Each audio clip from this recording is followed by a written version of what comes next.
লোকসভা সমষ্টিৰ মিত্ৰজোঁটৰ প্ৰাৰ্থী লুৰিণজ্যোতি গগৈয়ে নিজৰ লাইপুলিস্থিত বাসগৃহত আহি উপস্থিত হৈছে আৰু উপস্থিত হৈ তেওঁ প্ৰয়াত মাতৃৰ যি প্ৰতিচ্ছবি আছে তাৰ শ্ৰদ্ধাৰ্ঘ্য অৰ্পণ কৰি নিৰ্বাচনী যুঁজত অৱতীৰ্ণ হোৱাৰ যি সেই পণ তেওঁ ইতিমধ্যে লৈছে আৰু কাইলৈ যিহেতু নিৰ্বাচনৰ দিন ঘোষণা হ'ব, গতিকে তেওঁ কেনেধৰণে নিৰ্বাচনী যুঁজত অৱতীৰ্ণ হ'ব চমুকৈ জানিবলৈ চেষ্টা কৰিম।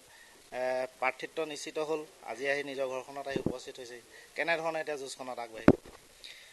চাওক, এইখন যুঁজ মই ইতিমধ্যে কৈছোঁ, এখন ন্যায় প্ৰতিষ্ঠাৰ যুঁজ আৰু এই যুঁজখন কেৱল মাত্ৰ মই যুঁজিব নালাগে। এইখন যুঁজত জনগণ আছে, লগত ৰাইজ আছে, কাৰণ যিগৰাকী প্ৰাৰ্থী বিজেপিয়ে ইতিমধ্যে ঘোষণা কৰিছে সেইগৰাকী জাতিটোক আটাইতকৈ বেছি অন্যায় কৰা ব্যক্তি। এই কথা ইতিমধ্যে সকলোৱে জানে। কিছুদিন অসমত মুখ্যমন্ত্ৰীৰ দায়িত্ব নথকাৰ কাৰণে অকণমান মানুহে পাহৰিছিলে, মানস পথৰ পৰা অকণমান আঁতৰি গৈছিলে, কিন্তু তেওঁ যিদিনাখন ঘোষণা কৰিলে সেইদিনাখনেই বিজেপিৰ দ্বিতীয়টো পৰাজয়। প্ৰথম পৰাজয় যেতিয়া ৰামেশ্বৰ তেলী ডাঙৰীয়াক ইয়াৰ পৰা আঁতৰাই দিলে, কাৰণ তেওঁলোকৰ 10 গৰাকী বিধায়ক লোকসভাত থকাৰ পাছতো 2গৰাকী মন্ত্ৰী, 2গৰাকী কেন্দ্ৰীয় মন্ত্ৰী, 42 লাখ তেওঁলোকৰ কৰ্মকৰ্তা বুলি কৈ থাকে, কথাই কথাই ফুটনি মাৰি থাকে।